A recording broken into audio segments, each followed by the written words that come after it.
Hello दोस्तों, कैसे हैं आप लोग। तो कल से आपकी कोई भी क्लास नहीं हो पाई है। इसकी वजह ये है कि कल से मैं आउट ऑफ सिटी था, इसलिए आपकी कोई भी क्लास नहीं हो पाई है।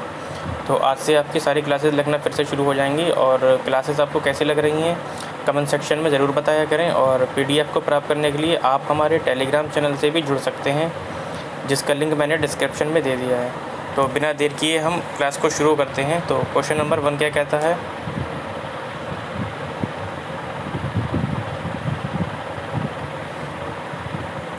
तो क्वेश्चन नंबर पहला क्या कहता है, कह रहा है कि भाषा शिक्षक में होना आवश्यक नहीं है। कह रहा है यदि एक भाषा शिक्षक हैं आप तो क्या होना आवश्यक नहीं है।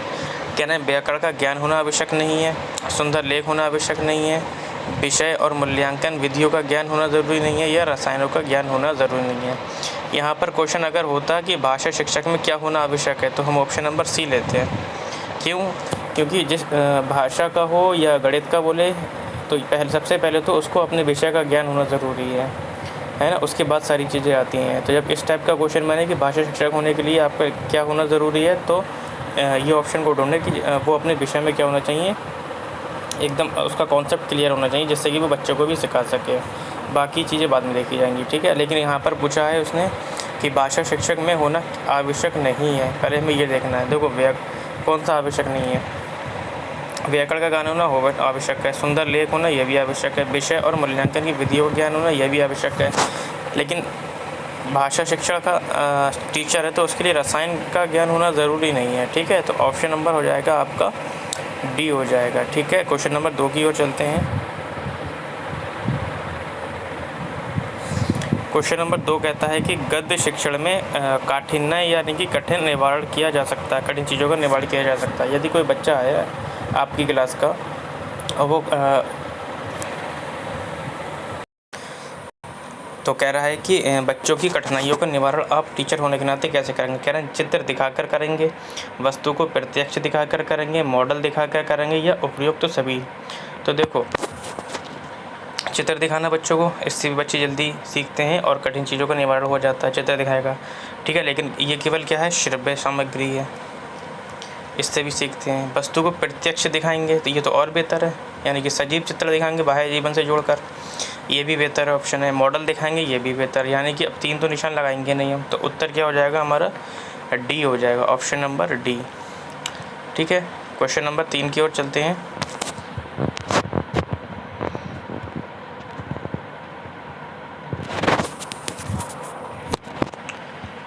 क्वेश्चन नंबर 3 कहता है, 1 मिनट देखते हैं।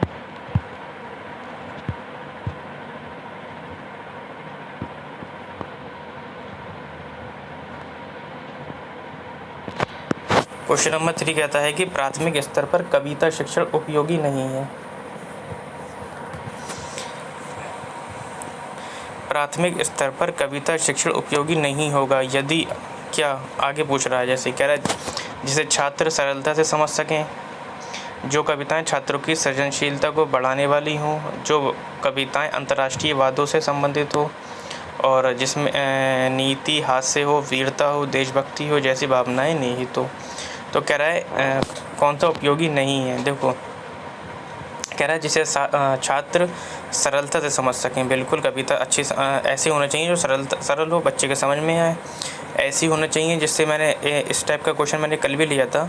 आई मीन इससे जो पीछे वाली क्लास हुई थी उसमें भी लिया था। मैंने बताया था कि बच्चे को जब आप कहानी सुनाएंगे और बीच में रुक जाएंगे और बच्चे से पूछेंगे आप बताओ क्या हुआ होगा, तो वो वहाँ पे क्या सोचना शुरू करेगा।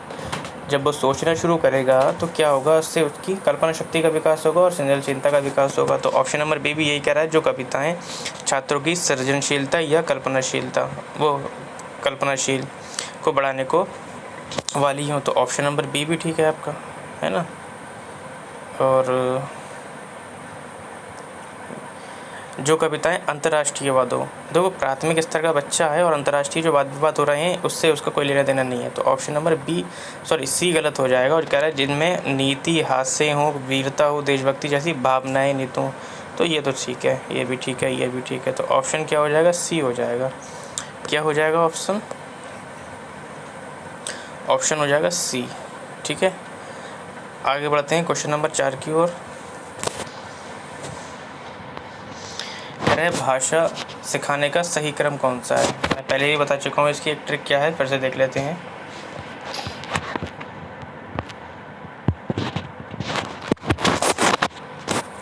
एक ट्रिक बताई थी मैंने आप लोगों को, फिर से देख लेते हैं क्या थी। सुबोपली, ठीक। सु से हो जाएगा सुनना, बो से हो जाएगा बोलना, पा से हो जाएगा पढ़ना, और ली से हो जाएगा लिखना। ठीक है, तो ये 4 कौशल होते हैं जिसकी ट्रिक मैंने आप लोगों को बता दी है। सुबो पली, सु से सुनना, बो से बोलना, पा से पढ़ना, ली से लिखना। ठीक, अब देख लेते हैं। सबसे पहले क्या था, सुनना। देख लो किस किस ऑप्शन में सबसे पहले सुनना है। देखो भी यहाँ पे बोलना है, सुनना है यहाँ पे, ठीक है, हो सकता है। बोलना है यहाँ पे भी हो सकता है, यानी कि बी और सी हो सकते हैं। उसके बाद है सुबह बासे बोलना। देख लो बोलना किस किस में है। देखो बोलना इसमें है और पढ़ना है, तो इसका मतलब ये भी गलत हो गया। ठीक, तो ऑप्शन नंबर क्या हो जाएगा, शरबड़ करना, बोलना, पढ़ना और लिखना। ठीक है, तो घुमा कर भी दे सकता है, इसलिए परेशान होने की ज़रूरत नहीं है कि सर ने तो सुनना बताया था, है ना। बोलना, पढ़ना, सीखना, यानी कि सुनने का मतलब होता है श्रवण, तो ऐसा भी ऑप्शन हो सकता है, इसलिए आप परेशान ना हो। ठीक है, क्वेश्चन नंबर 5 की ओर चलते हैं। क्वेश्चन नंबर 5 क्या कहता है,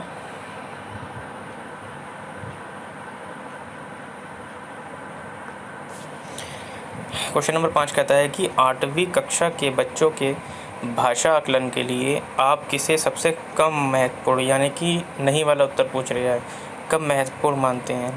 कह रहे किसी कहानी को नाटक में रूपांतरित करना, साहित्यिक समारोह का आयोजन करना, लिखित परीक्षाओं का आयोजन करना, किसी विषय पर अपने विचार प्रकट करना। तो कह रहे 8वीं कक्षा के बच्चों में भाषा का आकलन के लिए सबसे कम बताना है कौन सा है। देखो नीचे से शुरू करते हैं। कह रहे किसी विषय पर अपने विचार प्रकट करना, बिल्कुल इसका ये ऑप्शन ठीक है। लिखित परीक्षा के माध्यम से भी आकलन, बिल्कुल ठीक है। किसी कहानी को नाटक में रूपांतरित करने का आकलन, ये भी ठीक है। कह रहे साहित्यिक समारोह का आयोजन करना, यही ऑप्शन आपका क्या हो जाएगा, गलत हो जाएगा। ऑप्शन नंबर क्या हो जाएगा, बी हो जाएगा।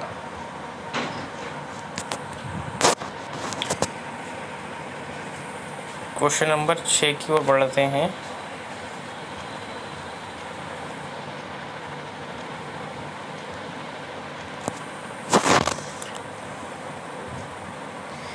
क्या कहते हैं क्वेश्चन नंबर 6,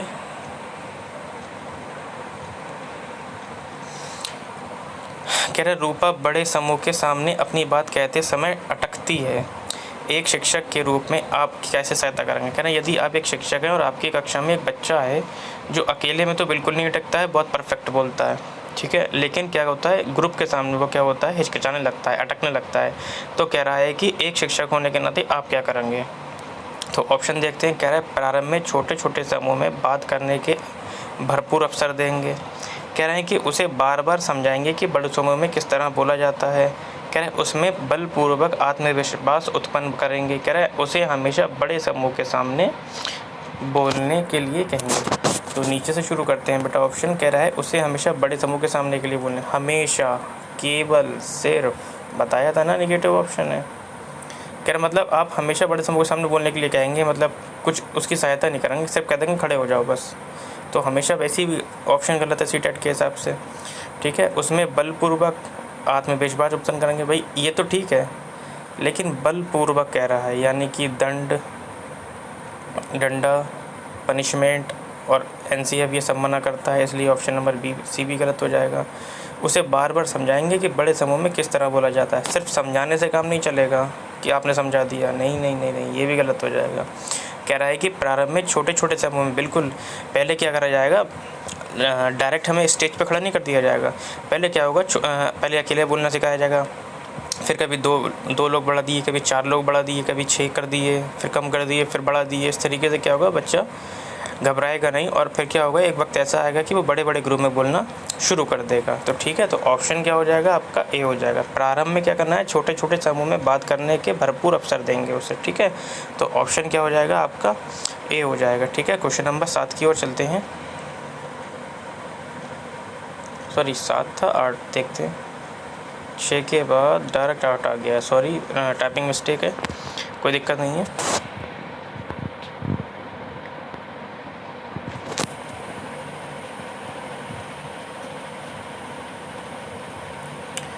तो क्वेश्चन नंबर 8 की ओर चलते हैं। कह रहा है कि भाषा शिक्षण के अंतर्गत वर्तनी संबंधी त्रुटियां का निवारण करना चाहिए। कैसे करेंगे, भाषा शिक्षण के अंदर हमें वर्तनी त्रुटियों का, कह रहे वर्तनी का शुद्ध उच्चारण एवं लेखन अभ्यास करवा कर, त्रुटियों का प्रकार गिनाकर, वर्तनी के बारे में कुछ बातें बताकर या त्रुटियों की उपेक्षा कर कर। तो आपको बताना है इसमें से निवारण कैसे करना है। देखो, त्रुटियों की केवल आप उपेक्षा करेंगे बढ़ावा, तो केवल उपेक्षा करने से निवारण नहीं होगा, है ना। वर्तनी के बारे में कुछ बातें बताकर, केवल बातें बताकर त्रुटियाँ नहीं होती हैं ठीक, है ना। त्रुटियाँ केवल गिनवाएंगे, आप कुछ सिखाएंगे नहीं कि ये त्रुटि कैसे ठीक होना है, ये तो बिल्कुल भी गलत है। यानी कि ये तीनों ऑप्शन गलत हो गए, ये सही हो गया। क्या कह रहा है कि वर्तनी का शुद्ध उच्चारण एवं लेखन अभ्यास करवाएंगे। बिल्कुल, वर्तनी को क्या होगा, अगर कोई बच्चा सही से नहीं पढ़ पा रहा है तो उसे हल्के हल्के क्या करेंगे, प्रोलॉन्ग स्पीच का इस्तेमाल करेंगे, जो है ना वाइगोस्की का इस्तेमाल मेथड को अपनाएंगे, है ना। शुद्ध उच्चारण, उसके बाद लेखन क्षमता का बार बार अभ्यास करवाएंगे। तो ऑप्शन क्या हो जाएगा आपका, ए हो जाएगा। ठीक है, क्वेश्चन नंबर फिर से 8 आ गया है, यानी कि टाइपिंग मिस्टेक। ठीक है, देखते हैं। कह रहा है उच्च प्राथमिक स्तर पर भाषा सीखने सिखाने की प्रक्रिया में डैश की उपेक्षा बिल्कुल नहीं की जा सकती। कह रहे प्राथमिक स्तर पर भाषा सीखने सिखाने में किसकी उपेक्षा नहीं की जा सकती, ये बताना। कह रहे शास्त्रीय ज्ञान की नहीं की जा सकती, शिक्षक के शास्त्रीय ज्ञान की नहीं की जा सकती, बच्चों की भाषिक पृष्ठभूमि की नहीं की जा सकती, बच्चों की सामाजिक श्रेणी की नहीं की जा सकती, या बच्चों के पाठ्यपुस्तक की ज्ञान की। देखो, उच्च प्राथमिक स्तर पर भाषा सीखने और सिखाने के लिए, या प्राथमिक स्तर पर भी बोलते तब भी उत्तर यही होता। जो बच्चों की भाषिक पृष्ठभूमि है भाई, उसे हमें क्या करना है, उसकी उपेक्षा नहीं करना चाहिए, उसका क्या करना चाहिए, मुस्कुरा कर उसका इस्तकबाल करना चाहिए। ठीक है, उसे एक्सेप्ट करना चाहिए। इससे क्या होगा बच्चे में, इससे ये हमारे लिए संसाधन बनेगा। कैसे संसाधन बनेगा, हर बच्चा अलग अलग भाषा से आएगा, तो इससे क्या होगा, अगर एक बच्चा अपनी भाषा में सेब को क्या बोल रहा है तो दूसरा बच्चा सुन के वो भी सीख जाएगा। इंग्लिश में कोई एप्पल बोल रहा है तो एप्पल हिंदी वाले ने सीख लिया, और हिंदी में किसी ने सेब बोला तो इंग्लिश वाले ने सीख लिया। तो इससे क्या होता है, इसलिए बच्चे की भाषिक पृष्ठभूमि का हम क्या नहीं कर सकते, उपेक्षा नहीं कर सकते हैं। ठीक है, तो आगे बढ़, इसका आंसर क्या हो जाएगा, ऑप्शन नंबर बी हो जाएगा आपका। आगे बढ़ते हैं क्वेश्चन नंबर 9 की ओर, जो आधा है आपका। कह रहा है वर्णों के उस समूह को जिससे कोई निश्चित अर्थ निकाला हो कहा जाता है। तो एक डेफिनेशन आपने बचपन से पढ़ते हुए आ रहे होंगे, क्या पढ़ते हुए आ रहे होंगे भैया, कि वर्णों के सार्थक समूह को क्या बोलते हैं, शब्द कहते हैं। बचपन से पढ़ते आ रहे हो एक डेफिनेशन, बस थोड़ा सा घुमाकर बोल दिया, इसलिए घबराना नहीं है। इसने क्या बोला, वर्णों के उस समूह को जिससे कोई निश्चित अर्थ निकला हो कहा जाता है। क्या कहा जाता है, शब्द कहा जाता है ये। ठीक है, और वर्ण भाषा की सबसे छोटी इकाई होती है और मूल इकाई होती है, इसे तोड़ा नहीं जा सकता, इसका नाश नहीं हो सकता, है ना। क्वेश्चन नंबर 10 जो कि आखिरी क्वेश्चन है आपका, तो क्या कहता है देखते हैं। कह रहे प्याजे के अनुसार भाषा अन्य संज्ञानात्मक तंत्रों की भांति परिवेश के साथ, डैश के साथ या माध्यम से विकसित की होती है। कह रहे अंतःक्रिया, सामंजस्य, अलगाव, टकराव। भाई प्याजे को पढ़ाया नहीं है मैंने अभी, लेकिन उसकी क्लास ले लूँगा मैं। फ़िलहाल आप प्रैक्टिस के माध्यम से ही काफ़ी सीख रहे हैं। और ऑप्शन शुरू करते हैं। कह रहे टकराव, अलगाव, ऐसा कुछ नहीं, सामंजस्य। तो जो बच्चा है प्याजे के अनुसार भाषा अन्य संज्ञानात्मक तंत्रों की भांति परिवेश के साथ अंतःक्रिया क्या करके, अंतःक्रिया करके सीखता है। अगर यहाँ पे अंतःक्रिया की जगह अच्छा अनुकरण होता तो ज़्यादा बेहतर होता ऑप्शन, है ना। कभी कभी ऐसा होता है ना, या फिर यहाँ पे प्याजे की जगह होता भाई को उसकी, तो अंतःक्रिया थोड़ा जो है ठीक लगता। फ़िलहाल अभी हमें इसमें से ही ऑप्शन में से ही आंसर निकालना था, इसलिए अंतःक्रिया ज़्यादा बेस्ट है। ठीक है, तो सीरीज़ आप लोगों को कैसी लगी? आज आप लोग परेशान ना हो, आज से आपको सारे क्लासेस मिलना शुरू हो जाएंगे। आज तो एक ही हो सकता है CDP या EVS की क्लास भी मिल जाए आज ही आपको। तो क्लासेस आपको कैसी लग रही हैं कमेंट सेक्शन में ज़रूर बताएं। और PDF को प्राप्त करने के लिए आप हमारे टेलीग्राम चैनल से भी जुड़ सकते हैं, जिसका लिंक मैंने डिस्क्रिप्शन में दे दिया है।